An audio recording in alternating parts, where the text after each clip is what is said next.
primeiramente eu quero agradecer a Deus pela oportunidade que Ele me oferece de vir aqui estudar com vocês, né?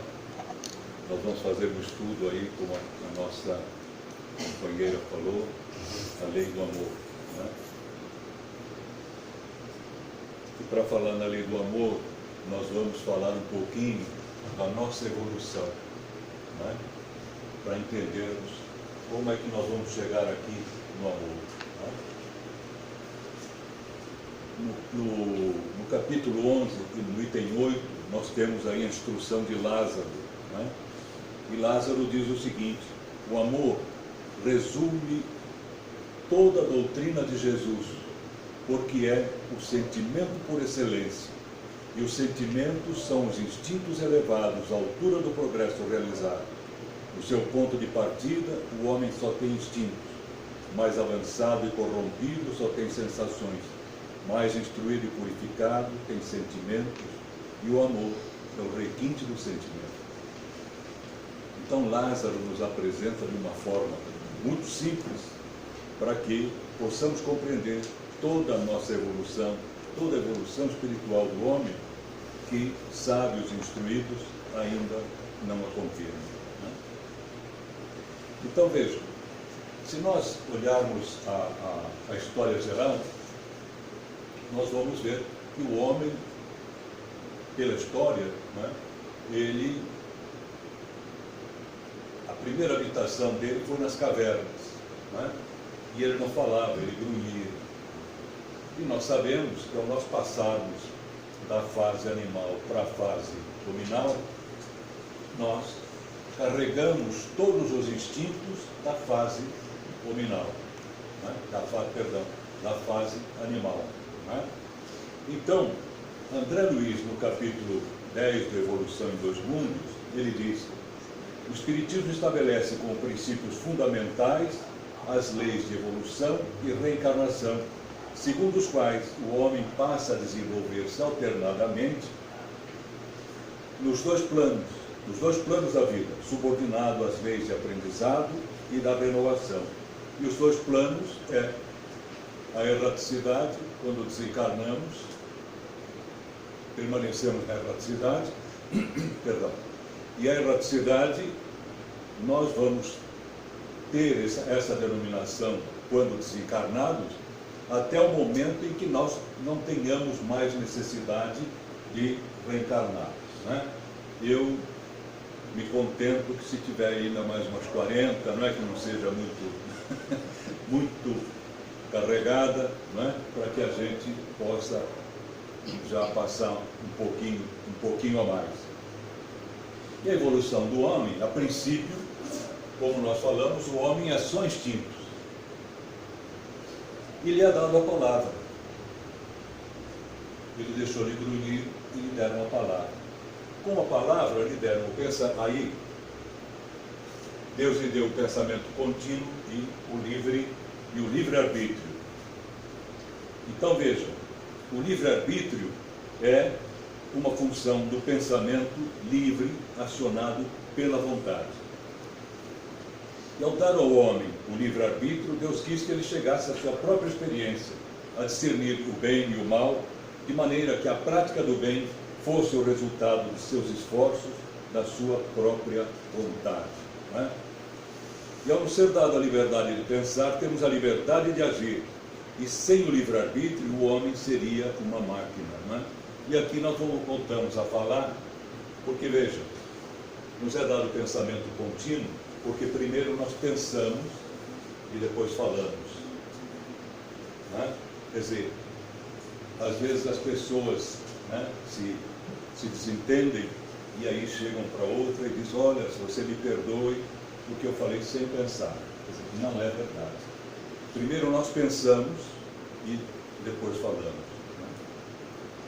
Allan Kardec, na revista Espírita de fevereiro de 1867, ele diz: o livre pensamento eleva a dignidade do homem, dele fazendo um ser ativo e inteligente, em vez de uma máquina de crer, não é? Quer dizer, se Deus não nos desse o livre-arbítrio, o que nós seríamos? Um robô. Né? E Kardec define como uma máquina de crer, quer dizer, naquela época não havia a palavra robô. Né? E aí, ele vai buscar inteligência. Pela inteligência, alguma coisa está errada. Quer que desligue isso aí? Não, tudo bem. Pela inteligência, ele vence seus instintos. E o homem primitivo só aplica a inteligência à cata do alimento, na busca do alimento, dos meios de se preservar das intempéries e de se defender dos seus inimigos. E também na vontade de melhorar suas condições, assistir melhor a companheira e os filhos, despertando o homem o instinto de conservação. E a conservação, né, o instinto de conservação é uma lei divina, não é? Figura entre as 10 leis, né? E a conservação é uma das leis divinas. Com o instinto da conservação, ele desenvolve em si o sistema do eu. Né? Nasce o egoísmo pelo instinto de conservação. O sistema eu, egoísmo, né?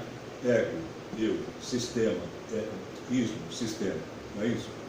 Né? É o sistema do eu. Então, pelo instinto de conservação, ele desenvolve o sistema do eu. Herculano Pires, no livro Curso Dinâmico do Espiritismo, ele escreveu o seguinte: a mais inútil das coisas e as mais prejudiciais dos seres são necessárias. Não é?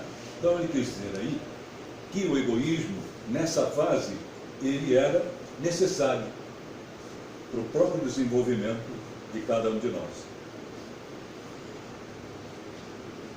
E quando é considerado necessário, é considerado também indispensável e pertence a um elo da cadeia inimaginável que Kardec nos apresenta nesta frase, tantas vezes repetida no Livro dos Espíritos: tudo se encadeia no universo. Não é? Quer dizer, então, tudo é necessário, tudo se encadeia, né, para o nosso desenvolvimento. E o instinto de conservação, quando se converte em egoísmo, ele é bom em si, como tudo o que vem de Deus. E Kardec explica: este sentimento contido, em justos limites, é bom em si. E a sua exageração é que o torna mau e pernicioso. Né? Quer dizer, tudo que é em excesso é pernicioso. Né? Até o alimento gostoso, nutritivo, né, que nos dá sustentação, em excesso, ele é pernicioso. Né? Eu demonstro aí que eu sou meio guloso pela protuberância abdominal, né? Mas eu sempre vou fazer uma dieta, sempre vou fazer um exercício na segunda-feira. Né? Só que essa segunda-feira nunca chega, né? Mas é isso. Então vejam, e graças a esse despertar, o homem começa a busca pela melhora, e temos o buscar e acharás, que é semelhante ao ajuda-te a ti mesmo, que o céu te ajudará. Este princípio é da lei do trabalho e, por conseguinte, da lei do progresso, porquanto o progresso é filho do trabalho, visto que o trabalho põe em ação as forças da inteligência. O trabalho e o progresso fazem parte das leis divinas. Assim, sua inteligência vai se desenvolvendo gradativamente através das experiências do viver. Né? Até aqui está muito rápido, mas ele já teve aí uma série de encarnações, desencarnações, reencarnações. Né? Quer dizer, não ficou só nesse comecinho. Né? As coisas não caminham a passos largos. As conquistas da inteligência e os conhecimentos obtidos permanecem gravados na alma, através das sucessivas encarnações, constituindo patrimônio que não se apaga. Né? tudo que nós fizemos, aprendemos e acontecemos, das vidas passadas, está dentro de nós. Né? Nós trazemos isso e essa memória não se apaga. Felizmente se apaga no momento em que reencarnamos, mas ela está lá dentro, está dentro de nós. E aí nós chegamos à razão. E pela razão, o homem vai assumindo objetivos, vai transformando desejos, vai tendo desejos constantes em ideias, imagens, que lhe constituem forças, que o impelem à consecução de objetivos, como estímulos permanentes à experiência. Não é? Quer dizer, pela razão, ele vai tendo ideias, imagens, desejos, não é? Que vão estimulando ele às experiências, não é? Às coisas novas. Porque tudo que existe, né? que não foi criado por Deus, que foi criado pelo homem, antes passou pelo pensamento, antes passou pela ideia. Né? Quer dizer, para nós chegarmos a esse copo, muitas ideias começaram. Porque primeiro o homem bebia água, né, na concha da mão, depois arrumou lá o coco, e por aí afora, depois pegou uma latinha, aí também é exagerado, né? Quer dizer, ele foi se aprimorando, né? E aí começou, quando alguém desenvolveu lá uma lata, então pela lata, né? E aí começou os copos. Hoje nós temos copos de mil maneiras, né? Então, mas tudo isso sempre saiu, primeiramente, da ideia de cada um. Então vejam, e a razão se desenvolve para o homem, qual faculdade para, com base em tal transformação, nortear-lhe a ação. E aí nós chegamos aos sentimentos. Né? E o sentimento resulta de uma lenta e progressiva metamorfose dos instintos, isto é, a transformação dos instintos em sentimentos. Né? Então, eu digo sempre o seguinte: os nossos instintos estão aqui, e aqui dentro nós temos preso um leão, outros têm uma jaguatirica, outros têm uma oncinha, outros já têm alguma coisa melhor, né? Mas, tirando por mim, né? De vez em quando a gente abaixa esse zíper e sai um leãozinho, né? Senão, e eu que falo grosso, né? Aí é um leãozão, né? Então isso significa o quê? Que nós trazemos ainda os nossos instintos. E é por isso que nós transformamos esses instintos em sentimentos. E o sentimento está na caixa, né? No centro de força do coração. Então veja, e o sentimento determina os quadros em sua mente, estabelecendo em seu derredor o campo de influência. Nós sentimos e pensamos. E aí, veja como diz aqui, estabelecendo, determina quadros em sua mente, determina os pensamentos, e como diz André Luiz, os pensamentos, nós temos aí as formas de pensamento. Quem leu alguma obra de André Luiz, ele cita com muita propriedade esta situação. E, na grande maioria dos livros, principalmente os que cuidam da mediunidade, nos falam muito das formas de pensamento. Né? E com isso, pelo nosso pensar, é que nós estabelecemos a nossa aura, né? A nossa psicosfera. E essa psicosfera, ela tem cores, ela irradia, né? E depende aí do pensamento, como ele falou a nossa irmã na oração. Se os pensamentos são positivos, são mais elevados, né? A nossa aura resplandece uma luz. Né? E se os nossos pensamentos são inferiores, infelizes, né? São negativos, aí essa luz é um pouco negra, né? E nós temos que tomar muito cuidado com os nossos pensamentos, né? Por quê? Nós não vemos como está a aura de cada um, a não ser um vidente, uma médium vidente, clarividente, que poderia olhar e ver como está a nossa aura, né?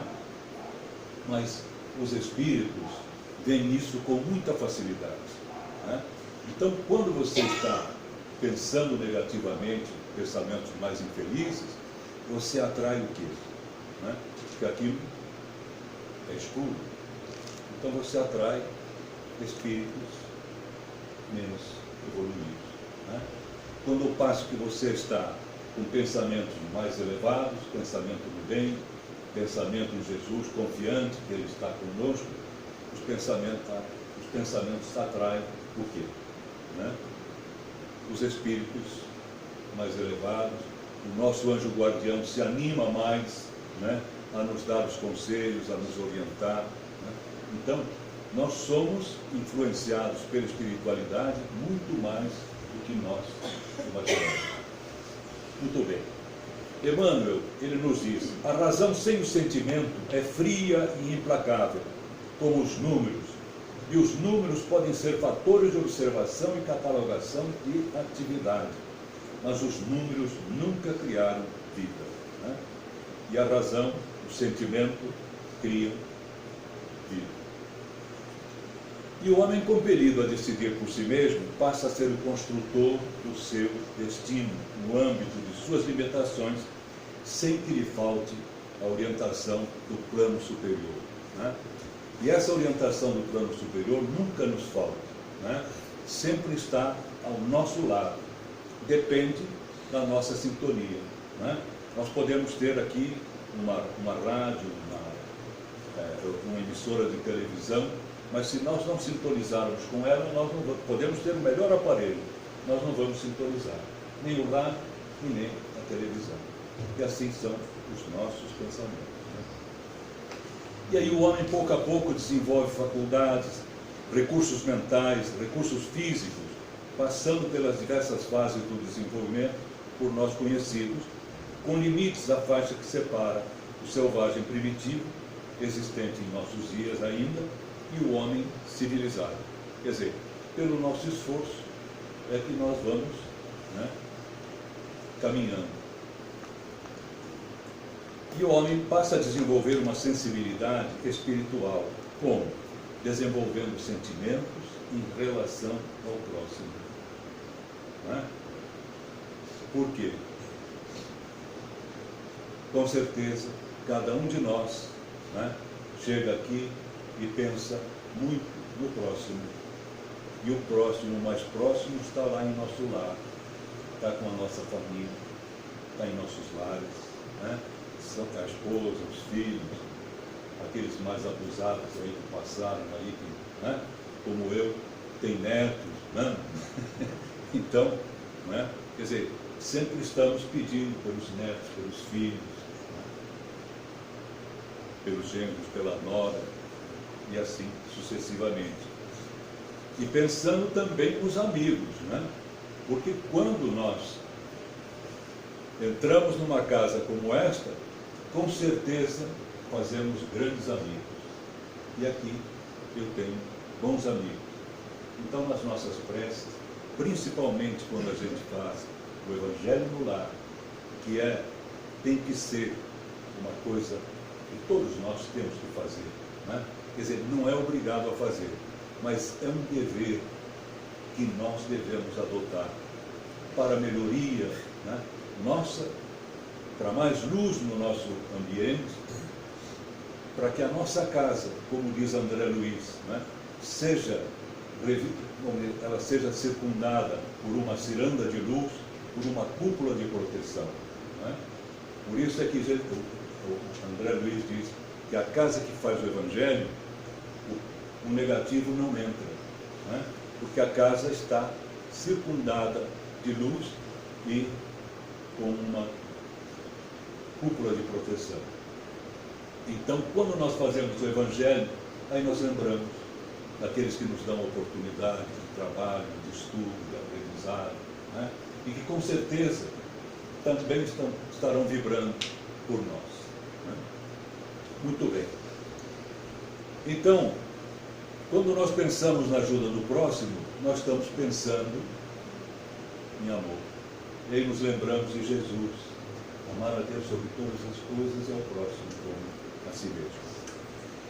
E temos o amor, que na definição do professor Tino Curti, que ele diz, por amor, entendemos a totalidade dos sentimentos e desejos que estruturam o pensamento para a liberação de energias e de forças que guiam na produção do bem e possibilitam a aquisição de qualidades constituintes do crescimento do espírito. É o crescimento espiritual. Quando nós desenvolvemos o amor, nós estamos desenvolvendo o nosso espírito. Estamos evoluindo, estamos crescendo. No capítulo 11, item 8 ainda de Lázaro, e ele diz, não o amor no sentido vulgar do termo, mas esse sol interior que reúne e condensa em seu foco ardente todas as aspirações e todas as revelações sobre-humanas. A lei do amor substitui a personalidade pela fusão dos seres e extingue as misérias sociais. Isso é de Lázaro. Então vejam, a lei do amor substitui a personalidade. Né? Talvez a nossa irmã explique melhor isso daqui. Né? Mas a expressão substitui a personalidade deve ser entendida a substituição do eu para nós. Não é bonito isso? Isso é de Lázaro. Né? Às vezes a gente lê, eu já li, né? Quer dizer, para chegar a essa conclusão, eu já li tanto o Evangelho, né? Quer dizer, veja, na verdade, eu e minha companheira, né? Há mais de uns 50 anos que a gente faz o Evangelho, né? Mas, de vez em quando, aparece uma coisa que a gente começa a trocar ideias, porque é muito importante, se a gente tiver alguém para trocar ideias, né? Mas você entendeu isso? Você não entendeu isso? Né? Então, eu que não conheço nada da ciência do comportamento, então você veja, substitui a personalidade. Quer dizer, nós trocamos o eu para o nós. Né? Então, não é eu, não, é nós. Né? Nós todos. Né? E numa fusão, integração, que levam os seres que amam a sentir as necessidades e os valores dos outros, dos amados. Esse amor é a marca dos espíritos puros que nós desenvolvemos, que nós estamos desenvolvendo, quando atingir o coração dos homens, o coração das criaturas. Transformará a Terra em um mundo melhor, sem misérias, sem exclusão social, sem problemas econômicos, sem problemas educacionais e sem problemas morais. Né? Vejam, nós vamos chegar lá. Né? Quer dizer, o determinismo que nós temos, o único destino que nós temos é chegar na angelitude. Né? E quando nós chegarmos a ter esse mundo em que o amor predomina, né? Porque aqui nós encarnados temos muita preocupação com a matéria. Né? Como é que eu vou dormir, como é que vai ser minha casa, como é que é isso, como é o meu trabalho, o que eu vou ser, o que eu vou progredir, né? E nos despreocupamos um pouco com o espírito.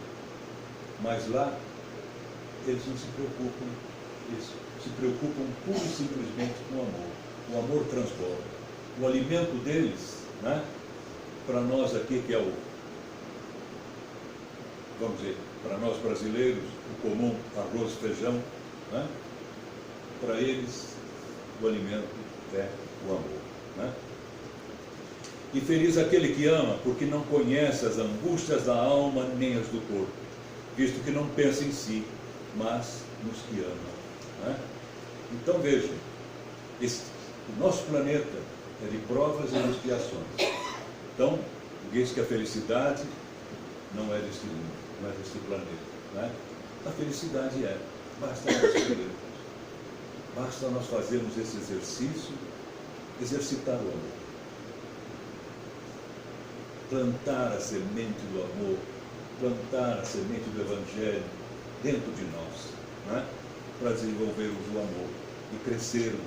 E com certeza nós seremos mais felizes, né? Nós achamos que às vezes numa festa é que nos dá alegria, nos dá isso, nos dá aquilo, né? Mas, veja, o grupo que faz a visita aos asilos, na hora em que dá algo lá para os idosos, com certeza eles vêm reconstruídos, né? Vêm reformulando tudo dentro deles, porque o amor impera. E ali não são momentos felizes, é felicidade, né? Que nós levamos e acabamos tirando de lá e trazendo para nós, né? Então, dando alguma coisa de nós, né? Muito bom. O Espiritismo, por sua vez, veio para pronunciar a segunda palavra do alfabeto divino, a reencarnação.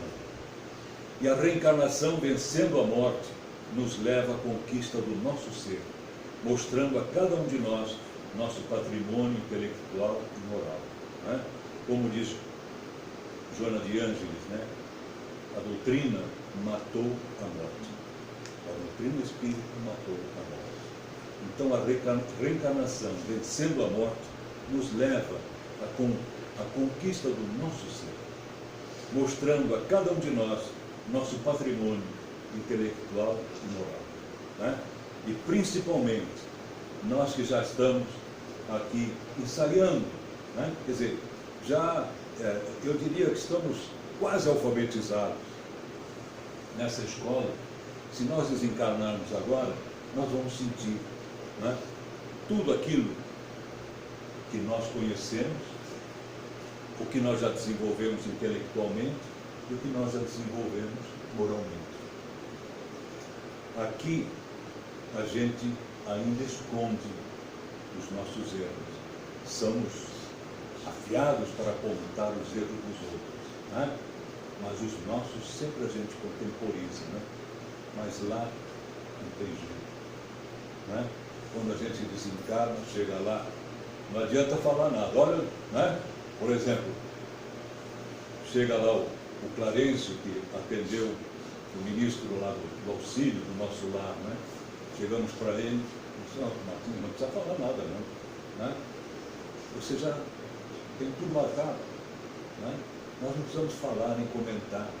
Por isso é que a comunicação é pelo pensamento, né? Então aí é que nós vamos saber como é que realmente nós estamos. E vejam, e a reencarnação nos dá a oportunidade de continuidade da nossa evolução espiritual, revendo nossos erros, corrigindo e buscando aprimorar nossos sentimentos, nossas emoções, nossas qualificações intelectuais e morais, né? Vejam, a doutrina fala muito do patrimônio intelectual, do patrimônio moral. O espírito da verdade, nós já falamos aqui, né? Ele deu 2 mandamentos, né? Espíritas, amai-vos, esse é o primeiro. Espíritas, instruí-vos, esse é o segundo, né? E nós precisamos estudar e conhecer um pouco mais da nossa doutrina, né?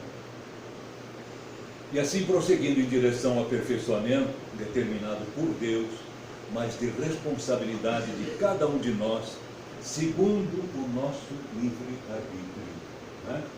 Nós temos o livre-arbítrio, mas às vezes nos falta a vontade para direcionar esse livre-arbítrio para uma evolução, para uma elevação. O amor ao próximo, como a si mesmo, é um determinismo divino. Deve ser o objetivo de quem quer a verdadeira felicidade e a verdadeira paz interior. Não é tarefa fácil, mas é necessário, intransferível a outros. Eu posso vir aqui, pedir um conselho, pedir ajuda, não é? Recebo ajuda, não é? Mas o mérito eu é que vou levar. se eu me esforçar, tiver boa vontade e querer crescer espiritualmente, é pela minha vontade. Ela não pode fazer nada. Ninguém pode fazer nada por mim. Cada um de nós tem que fazer a sua parte. Não é tarefa fácil, mas necessária, intransferível a outros, imprescindível à paz, à felicidade e ao progresso do ser. E o amor sendo o sentimento por excelência, o que resume todos os demais, contraria a lei matemática, pois quanto mais se dá, quanto mais se divide, mais cresce e se sublima nos corações humanos. Na matemática, você soma, subtrai, multiplica e divide. Só que na matemática, quando nós temos 2 copos d'água, tenho 2, mas eu dou um para a dona Clotilde, eu fico apenas com 1. E no amor, quanto mais você divide, mais você recebe. Mais você tem estoque aqui para dar e dar. Não é para vender, não. É para dar e dar. E quanto mais você dá, quanto mais você distribui, mais você tem dentro de você. Não tenhamos medo de amar, de abrir nossas mentes e nossos corações, nossos braços para envolver todos os que de nós se aproximam, a fim de que um dia sejamos capazes de amar, seja quem for, como a nós mesmos. Veja como é importante dar um abraço. Por isso eu vejo Dona Cleonice ali abraçar todo mundo. E com certeza é uma mãezona. Abraça aí cada um como se fosse filho. Não é verdade? Muito bom. Na primeira epístola de Pedro, no capítulo 4, item 8, ele diz: o amor cobre a multidão de pecados. O que significa que muitas pessoas podem alterar o mapa da sua vida, ajudando, fazendo o bem. E uma ideia que Divaldo resumiu numa frase bem conhecida: o bem que fazemos anula o mal que fizemos. Então veja, o amor cobre uma multidão de pecados. Vamos lá. Aprendamos com o egoísmo, sejamos egoístas, Vamos pensar bem, vamos amar, Porque quanto mais nós amarmos, quanto mais vibração de amor a gente distribuir, quanto mais coisas nós dermos de nós, não precisamos ficar ricos para fazer o bem, precisamos ficar ricos de instrução, de conhecimento daquilo que Jesus levou para nós. Por isso é que ele diz: eu sou o caminho, a verdade e a vida, e ninguém chegará ao Pai se não passar por mim. Se não passar por quê? Pelo caminho, pelo Evangelho, com as verdades que Jesus nos deixou, que nos ensinou, que exemplificou, para atingirmos a verdadeira vida. Porque esta aqui é uma escola. Aqui nós estamos com este uniforme, que daqui a pouco vamos trocar, aí reencarnamos de novo, aí o uniforme é diferente, E muito cuidado, Porque está difícil de encarnar, Como diz o Raul Teixeira, ele diz que precisamos lembrar, principalmente os homens, os machões, olha, o espírito não tem sexo. E às vezes você reencarna como homem, às vezes você reencarna como mulher.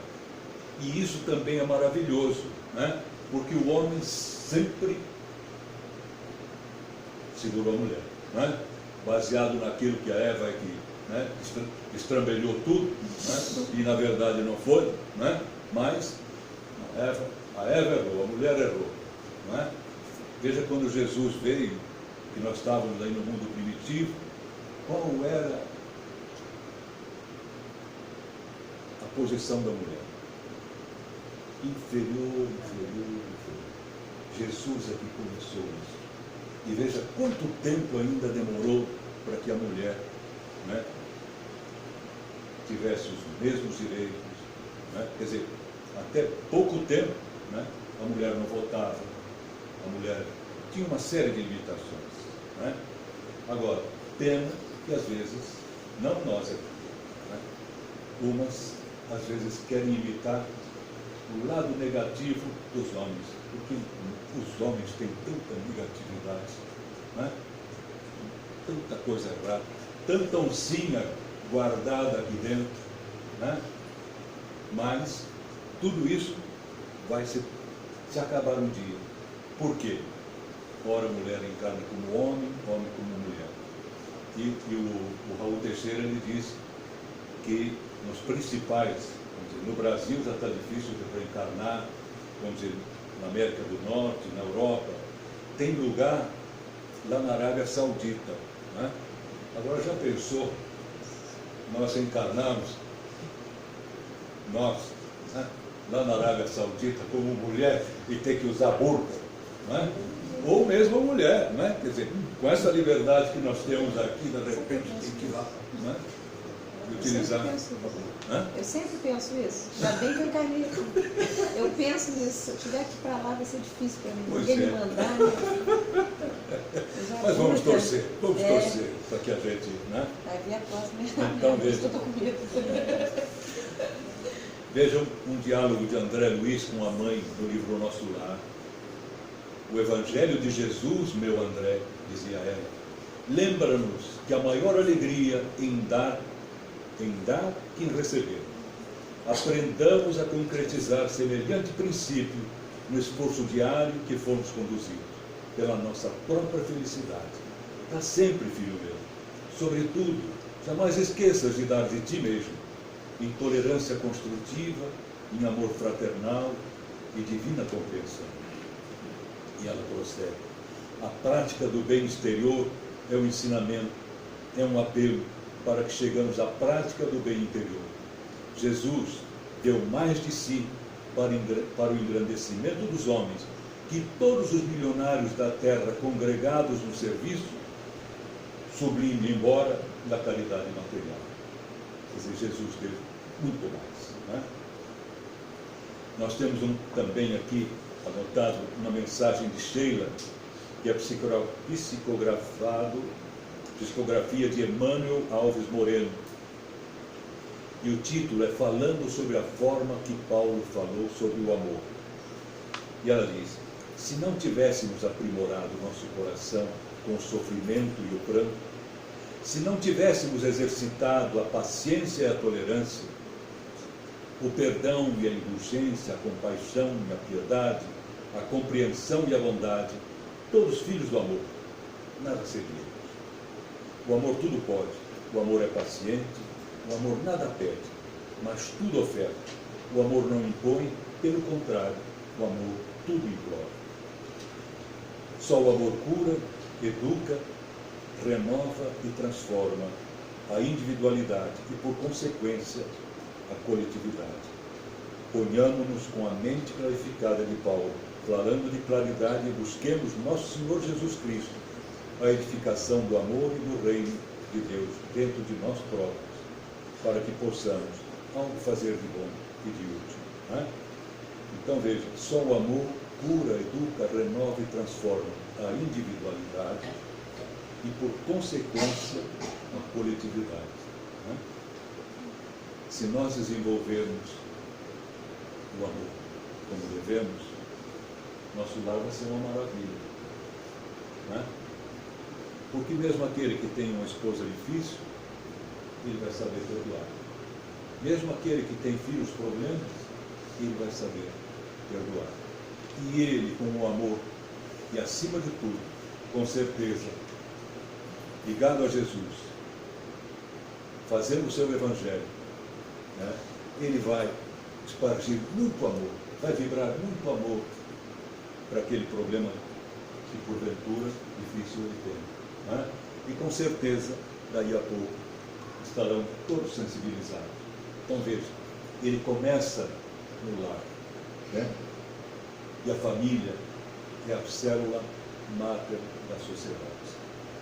Então, se a nossa casa estiver em ordem, nós já estamos bem para fazer também para o nosso vizinho, né? Lá no nosso trabalho, né? Porque às vezes no nosso trabalho nós não gostamos do chefe, não gostamos do companheiro, não gostamos da empresa, né? Mas no final do mês nós recebemos e vamos levar todo o sustento e aquilo que é necessário para a nossa casa, né? Então nós passamos a compreender também que podemos amar o nosso trabalho, os nossos colegas, o nosso patrão, né? Por mais rudes que eles sejam, né? Muito bem. Tem Hermance Dufour. Assistiram já o filme de Kardec? Não é? Sim. Hermance Dufour foi uma das médiuns, né, que ajudou muito o Allan Kardec. E ela ditou um livro para o Vanderlei de Oliveira, de todos diversos livros, psicografia do Vanderlei de Oliveira. E um é Laços do Afeto. Então, a irmã Dufour, ela diz: não existe amor ou desamor à primeira vista, e sim simpatia ou antipatia, né? O amor não pode ser confundido com um sentimento ocasional, especialmente dirigido a alguém, né? Porque às vezes nós encontramos alguém e esse alguém nos empurra, né? Parece que a vibração dela, né? E talvez a nossa também seja até maior, né? Mas, não é? Quer dizer, antipatia ou simpatia.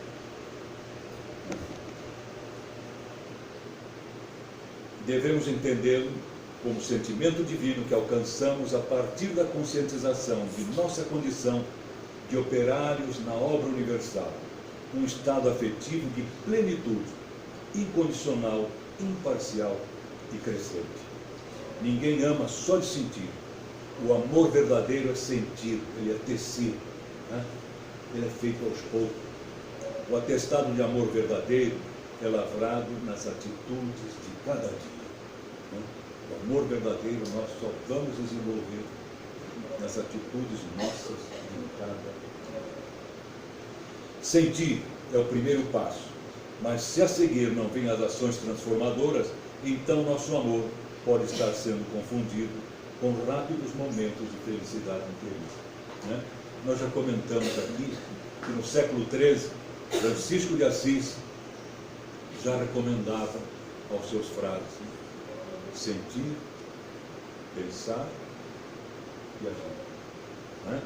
E ela nos diz aqui: sentir é o primeiro passo, mas se a seguir não vêm as ações transformadoras, então nosso amor pode estar sendo confundido com rápidos momentos de felicidade interior. Quer dizer, então precisamos sentir os ensinamentos de Jesus dentro de nós e também projetar alguma ação. E se esse sentimento sublime carece aprendizado, somente um recurso poderá promover semelhante conquista: a educação. O objetivo maior da vinda do homem à Terra é a sua melhora espiritual. Esse é o nosso objetivo. Se estamos todos aqui, é porque ainda somos carentes da nossa melhora espiritual. Então, essa é a finalidade.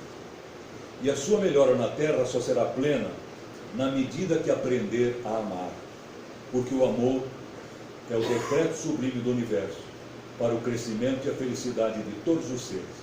Assim, quando utilizarmos reeducação, estamos associando-lhe a imprescindível conotação de desenvolvê-la e treiná-la, né? Temos que desenvolver e treinar, né? E eu não vou ser um violinista se eu não aprender e treinar, né? Qualquer coisa que eu vá fazer, vamos dizer, aí você vai dizer: não, mas ele já está velho, né? Quer dizer, mas eu quero dizer que todos nós, né? Os mais jovens, se o garoto ali vai jogar futebol, ele precisa aprender e se educar, treinar e ter a finalidade. Não é isso, meu irmão? Joga futebol, não? Não. Né? Então vamos. A vitória sobre o maior inimigo do homem, o egoísmo, solicita a renovação dos modelos institucionais e a transformação do comportamento na aquisição de novos valores, que o capacitem para uma longa batalha interior.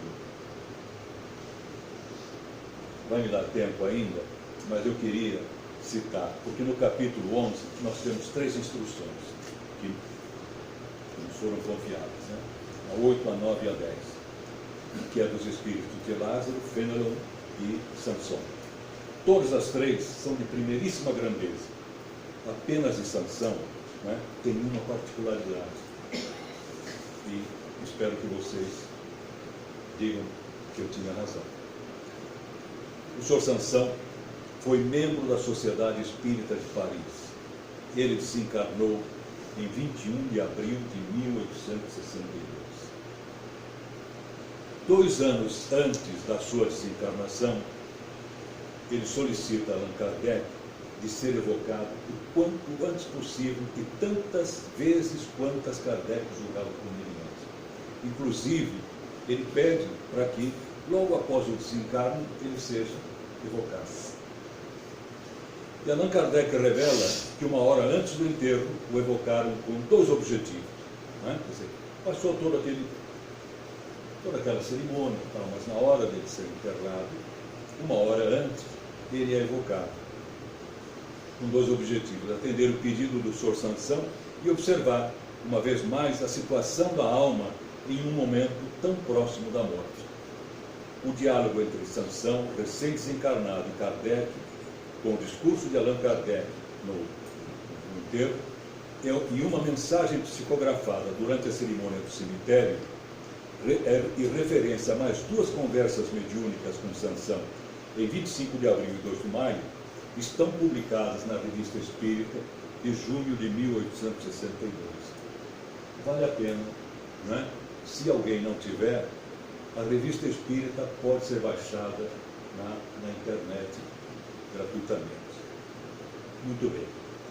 Anotando essa publicação, anotando que a desencarnação ocorreu em 21 de 4 de 1862 e a instrução de Sansão no item 10 do capítulo 9 do Evangelho segundo o Espiritismo deu-se em 1863. Veja a maravilha da mensagem que ele dá 1 ano após o desencarne. Né? André Luiz nos dá toda essa gama de ensinamento. Ele teve 8 anos no umbral. Né? E nós? Né? Ainda tem espírita que diz: olha, eu não vou passar no umbral, né? Eu já vou direto lá para o nosso lar. Né? Vamos ver, né? Eu vou torcer por você. Né? Então veja. E aí, anotando que Kardec, né? E Kardec diz no seu discurso, entre muitas outras coisas, que o Sansão possuía um coração eminentemente reto, de uma lealdade a toda a prova. Sua vida foi a de um homem de bem em toda a extensão do vocábulo, em toda a extensão da palavra. Era um desses homens que jamais se aborrece. Né? Acho que quase todos aqui não se aborrecem mais, né? Quer dizer, ninguém se aborrece, aqui é só eu mesmo, né? Não é verdade? Né? Porque sempre estava pensando em algo de sério. Né? A gente tem um turbilhão nos pensamentos, né? E quer melhorar, mas só para chamar a atenção, primeiramente de mim, né? Diz que ele estava sempre contente com o que tinha, sem se atormentar nunca pelo que não tinha. Né? E às vezes a gente, puxa vida, preciso pagar aquela conta e o dinheiro está meio, né? E ali? Né? Quer dizer, ele estava sempre bem, confiante em quem? Em Jesus. Porque Jesus disse: estarei convosco até o final dos tempos. Né? E ele não nos abandona efetivamente. nós é que o abandonamos. Né? Porque sempre estamos pensando em Jesus? Não. Né? Como Jesus dizia, e Kardec dizia que o maior, que Jesus, Kardec dizia que Jesus era um médium de Deus. Porque ele, o Pai está em mim e eu estou no Pai. Né? E eu estarei convosco e vocês estarão em mim. Né? Só que nós somos de cabeça dura, né? Não chegamos a ficar muito com ele. Né? Então, veja, apenas algumas das recomendações na instrução número 10. Eu vou passar um pouquinho. Amar muito para ser desamados. Amar no sentido profundo do termo. Leiam depois o 8, 9 e 10. Né? Vocês vão gostar. Vai valer a pena. Né? Num momentinho, senta lá num cantinho, faz a reflexão sobre a mensagem de Lázaro, de Fênelon e de Sansão. Amar muito para ser desamados. Amar no sentido profundo do termo é ser leal, probo, consciencioso para fazer aos outros aquilo que se deseja para si mesmo.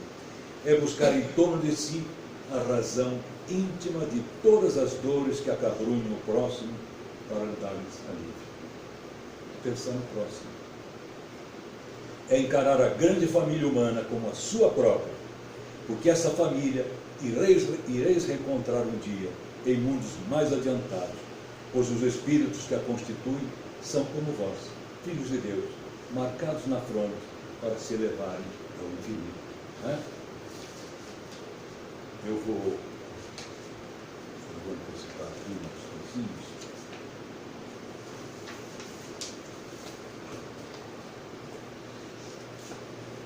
Sabe por que nós temos dificuldade, né, em vivenciarmos o amor? O que nos impede de escolher e vivenciarmos o amor? É que o nosso aprendizado passado, que está lá dentro de nós, foi às avessas. Né? Talvez na última e nesta nós começamos o beabá do amor, principalmente nesta. Né? E isso nós precisamos. As coisas erradas, tudo aquilo do passado serviu para a nossa chegada aqui. Então faz parte importante também. Não é? Mas nós precisamos desaprender tudo aquilo. E aí me chamou uma atenção um artigo publicado na revista Vida Simples, em maio de 2018, de Eugênio Mussari. Ele é formado em medicina, é professor e escritor. Não me consta que ele seja espírita. Né? E aí ele diz, mudança. Perdão. Um dos pontos mais sensíveis da relação ensino-aprendizagem. O grande problema não é aprender coisas novas, é desaprender coisas velhas, substituir conceitos, hábitos, crenças, certezas. Isso é que é difícil. Veja, ele escreve muito para empresas, para motivação. Quem trabalha e, de repente, chega alguém lá e diz, olha, nós vamos mudar isso aqui. Né? Mudar por quê? Está dando certo? Por que eu vou mudar? Né? Sempre há uma rejeição. E nós também rejeitamos. Lá o inconscientemente também joga, não tem lugar. Né? Quer dizer, você viveu até agora. Né? Tudo que aprendemos, seja um consentimento, um conhecimento, um conceito, uma nova competência, ou mesmo um procedimento simples, dependendo do nosso repertório anterior. Né? Quer dizer, veja, nós precisamos substituir os nossos conceitos, os nossos hábitos, as nossas crenças e as nossas certezas. Né? Porque às vezes nós teimamos com os nossos amigos, os nossos irmãos, que eu estou certo. E aí eles têm todo um trabalho para provar que eu estou errado. Né? E aí eu luto, porque tenho certeza que eu estou certo. Mas, tudo bem. Aí ninguém mais discute, passou um tempo, aí eu começo a pensar, a refletir, cresço um pouquinho espiritualmente, e aí eu chego à certeza de que aquele conceito meu estava errado. De certa forma, aprendemos mesmo aquilo que já sabemos. Apenas criamos uma nova organização